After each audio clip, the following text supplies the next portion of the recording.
Good afternoon, it's Talking Cafe. I'm Bella Lapwood, a village agent for Mendip. And today I'm joined by Alison Ward, who is the director at Autism Somerset. Hi, Alison. Hi.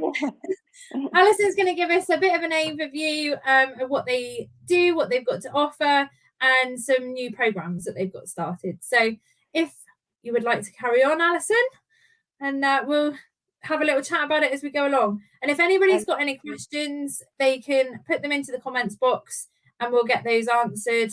But hopefully you'll get all the information you need as we go along. Okay, brilliant. Thank you, Bella. So yeah, Alison Ward, one of the directors from Autism Somerset. We're a community interest company. So we've been kind of in the public domain now for well over 10 years. And it was originally set up by a gentleman called Campbell Main, who was an advocate really very much for people with autism and neurodiversity. And he sat on the NICE guidelines when they started to put the Autism Act in 2015. So yeah, we've kind of got a long journey. There's myself as a director, then I have Stephen Bradshaw, who's one of the directors with me, who set up one of the very first schools and is also a sales director of and offers consultancy for schools now. We have a lady called Diane Zacchio, who's also a co-director, who's a family and behavioural therapist, and she specialises in ADHD. Then we have a steering group, so just so you've got some kind of idea of kind of who we are, like it's not just me. Then we have a steering group of clinical psychologists, mental health counsellors, adults with diagnosis of autism, cognitive behavioural therapists, and then a whole team of NLP practitioners, and then a group of other parents as well. So myself being a parent, and then we also have a group of other parents. So as we get together quarterly, and as a steering group, that kind of informs what we're going to be doing next, what bids we're going to apply for, what training we might be offering, and kind of the programs that we might develop together. And so we all collaborate on those. Within that, then, so we offer kind of programs of workshops. Sometimes we're really fortunate we get funding through Somerset Skills and Learning, which means that we can go across the whole of Somerset, or we can do them online, and then we can offer our training on autism and neurodiversity. Within that, we talk a little bit around our 4 key areas around how neurotypical people might want to change, as in thinking about our communication, thinking about our actions and behaviours, focusing on our thinking processes, and then being aware of kind of sensory processing as well. So part of our courses, we do a sensory process. Interestingly, it still works on Zoom, so that's really fortunate for us, that you can still make people really hypersensitive to sensory stuff, even on Zoom and in the comfort of very familiar places, which brings lots of discussion and conversations. And so that's primarily kind of where we are within our training, and certainly within the kind of the consultancy we offer as well. So a couple of our guys will go out into schools. So we'll be working very closely with the Spaghetti Bridge schools that have just started to open up across Somerset and Devon. So they've got a new one coming up in Yeovil, and they've got the Silverbridge School in Taunton. So we've been working very closely with them around neurodiversity and communication styles, and understanding how when the adults change, kind of relied on the Paul Dick stuff there, but like when the adults change, how that then can help facilitate learning, and people coming from that Dan Hughes pace model, where you're playful. And we've kind of flipped the attune to kind of recognizing things are probably being driven by anxiety. Yeah. So when you're thinking, oh, this is anxiety, then actually your facial expressions will be different, as opposed to when you're thinking it's this, it's that, it's all it's the behavior. Whereas actually if you're like, oh, it's anxiety, then everything about your body language and your face changes. And then the C in that pace is like curiosity. So then you're curious about, what does this mean then? Is a moving to kind of Marshall Rosenberg, he would kind of be going, he's the non-violent communication guy, and he would kind of be going, what's the need? There's something going on here. There's a need that isn't being met. So let's look for that rather than focusing on what we're being presented with. And then E is for kind of the empathy. And then we kind of said, let's put a D on the end, because it's great to write all of that, but you actually do have to do it. Like, Yeah. so you can write it, oh yeah, we're thinking we're doing that. You actually have to be doing it as well. So within organisations that we work with, we kind of use that as part of our model as well. So we use the CAPS model around communication, actions and behaviours, the thinking process, which is about routine and repetition, and then this sensory processing. And then we kind of plug onto it this paced model, just to give people kind of some foundations and some models to work with, to keep checking in with what they're doing, as opposed to kind of going, well, you need to change. You know, so there's one finger going there, but there's three back here. So that's kind of our from our kind of training perspective then. So we do autism awareness, and like I say, we're sometimes really lucky we get funded through Somerset Schools in Learning to do that. They also give us an opportunity to deliver autism strategies and resources. So then we take it to the next level around actually really coming up with strategies that people can use and implement, language patterns that people can use, actual practical things that people can do, adaptations they can make within the house, just to make life a little bit easier for people. And then we also do what we call run a mental wealth course, which is a course, you know, for us to start to understand about if we thought about our mental wealth as much as we thought about our financial wealth, we'd all be extremely rich. So during lockdown, we wrote a kind of 10 steps around keeping the mental wealth, applying that same kind of the energy that you put out, you need to bring as much back in. And again, it links to neurodiversity. You know, it links to mental health. If you're giving lots of energy out in whatever capacity, going shopping, interacting with people, actually you may well need some recovery time after that. Like, you want to top your balance back up, because if you're giving lots out, you still want to kind of get it rebalanced so that you're saving some for you as well, particularly those of us that were like, yeah, oh yes, I'll do that, oh yes, I'll do that, oh yes, I'll do that. And it's like, oh, it's like, is that your stuff or is this my stuff? You know? We've been really fortunate, you know, to run some of those courses as well, and hopefully we'll get to run a few more of those over the next sort of 6 months, once the funding sort of starts to open up again around applications. So how would people sign up for those courses? Are they predominantly on Somerset Skills and Learning, or is there another way? Right. Yeah, so you can go on to Somerset Skills and Learning, or you can like kind of sign up to our newsletter, and then every month that says to people like, this is on, that's on, this is what's available. You can contact us, and then actually we can put you on the list as well. So sometimes we put people on the waiting list. Actually, that really helps us, because when we're applying for funding, if we're saying we've got 20 people in Yeovil and they'd all really like to do the course, can you fund it? Then, you know, that does make things a lot easier for us. The same with our 12-step, actually. If we're applying for funding for our 12-step anxiety recovery program, then actually that's also it's really helpful for us to know that we've got a cohort of people that would like to attend. Right, yeah. Yeah, makes it easier to get the funding. So what does your 12-step anxiety program kind of contain? Well, so this came from, again, Somerset Schools and Learning. How amazing is that organisation? They funded a pilot for us, and it came out of a project called the Real Project that they were part of, and we were fortunate enough to collaborate with them on that and work to doing some delivery. And what came out of it was really this realisation that understanding what's actually happening and learning about your anxiety, knowing what it is and recognising the sensations, doing that within a group if possible, and then peer support. When they did the research on it, they discovered they did two or three different other comparables, and what they realised was actually the block of people that did learning, did a little bit of kind of therapeutic stuff for themselves, and started to understand about what was happening for themselves. Those were the people with the biggest progress. So from that, we were then like, yeah, we need a program. Then I went off and did a little bit of this discovering around the fellowship and things like that around the 12 steps.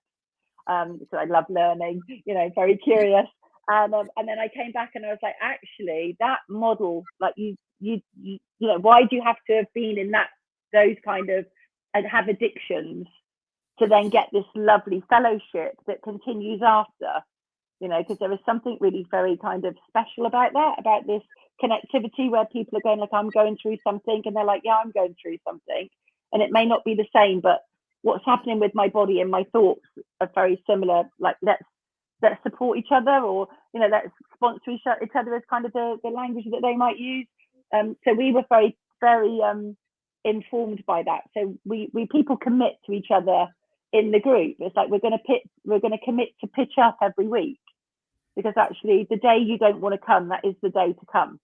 Yeah. So, and then after, we support that group if they want to set up their own forum. So when we did this before COVID, like our groups that set up across, funded through FFNL, those groups that had all been through the courses and then went off, and some went into work and some went into education, and some became micro providers, and some became people that started to volunteer for us.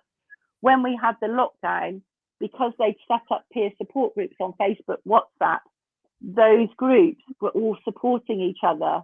And I literally can't tell you how it warmed my heart when I saw little flurries of connectivity when people were really struggling during that time. And those groups are still there now. So just small pockets, you know, 6-7 people, but still supporting. Like that's incredible.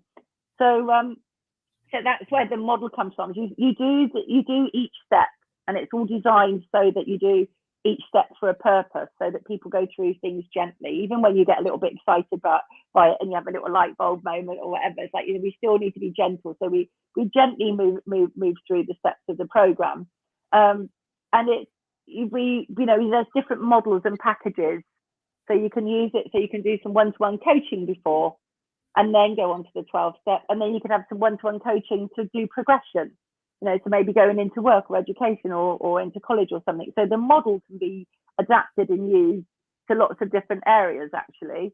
And that's where we've kind of moved it to do our Eclipse wellbeing and coaching. But before we go into that, I just want to talk about the practitioners, because what we did realise, there are not enough of us, and that we aren't all specialised in every area. So yeah, so we can use the 12 Anxiety Programme.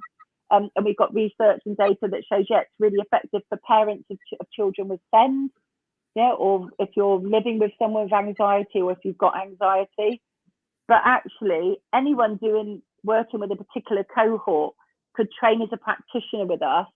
And then what we do is we help that person design their own handbook of delivery. So they stay in the steps, but then we coach them and how they're going to deliver, but also how they're going to adapt that model and those steps for the cohort of people that they're working with.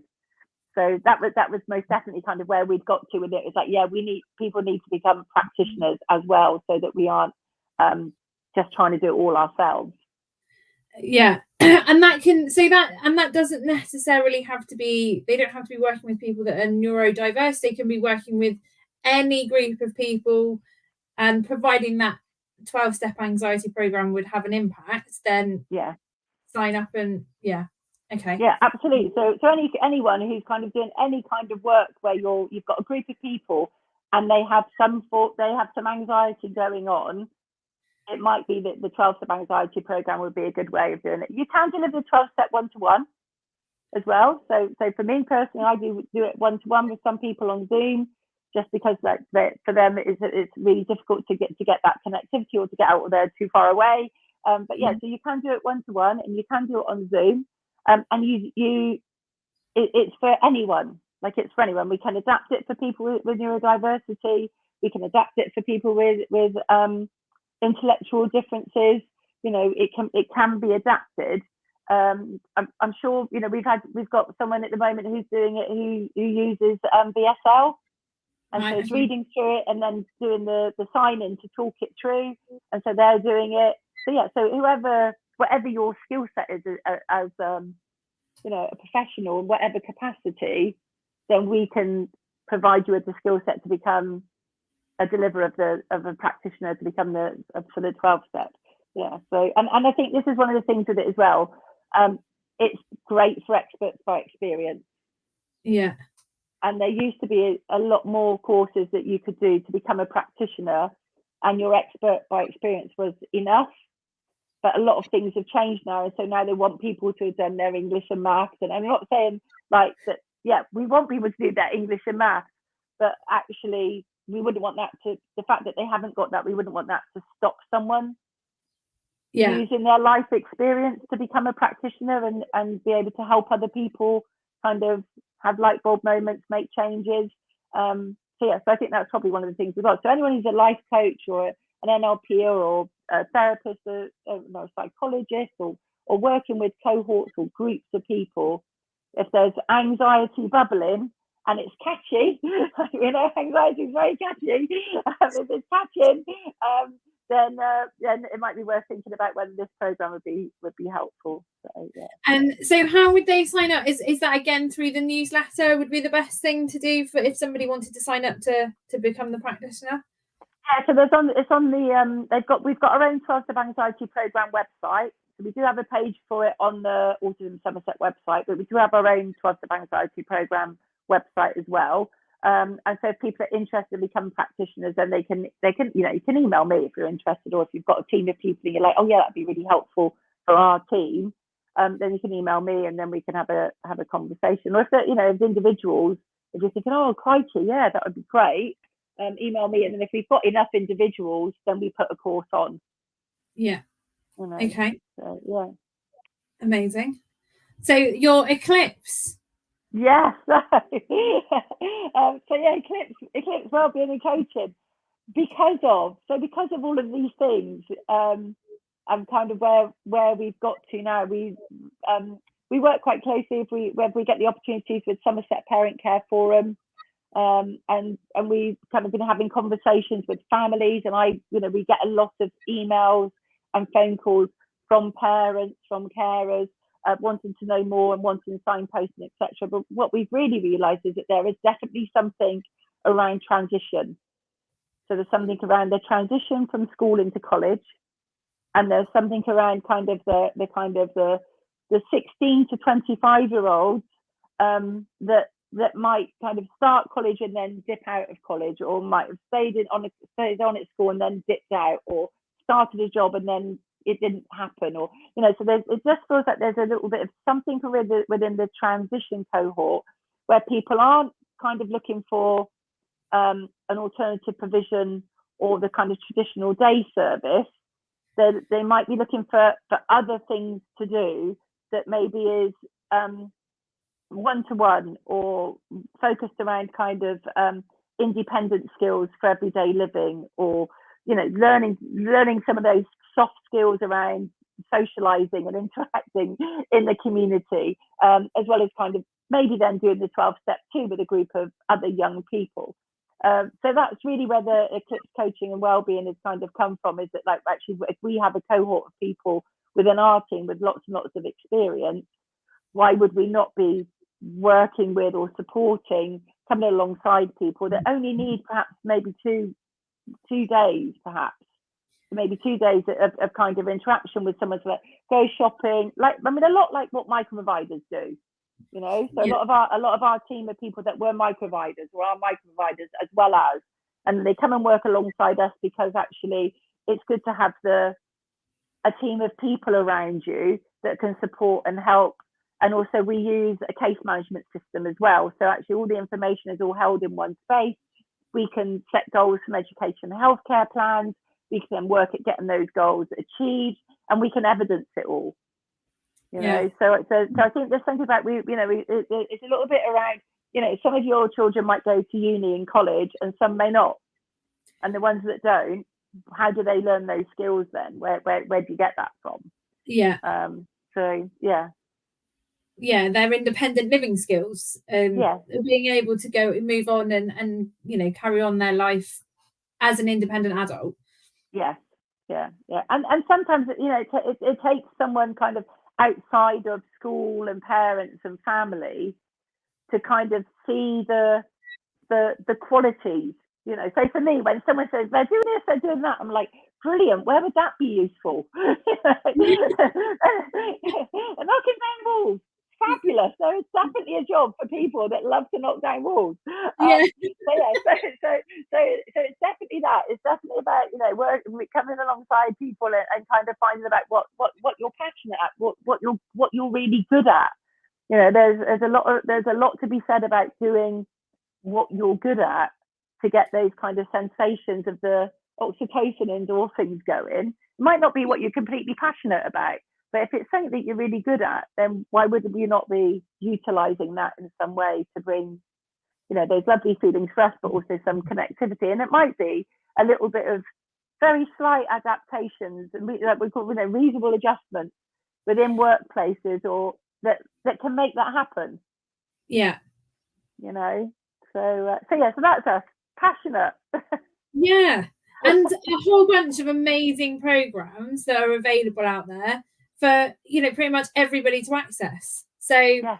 well worth going on and having a look on the website and signing up to the newsletter, you know, to find out that information. Really, I think it's an amazing service and well worth everybody going and having a look at, to be honest. Thank you, Bella. Yeah, so I mean, we do collaborate. Like, we work really closely with as many organisations as we can. I mean, I think that's one of the brilliant things about Somerset is that we have a lot of third sector organisations.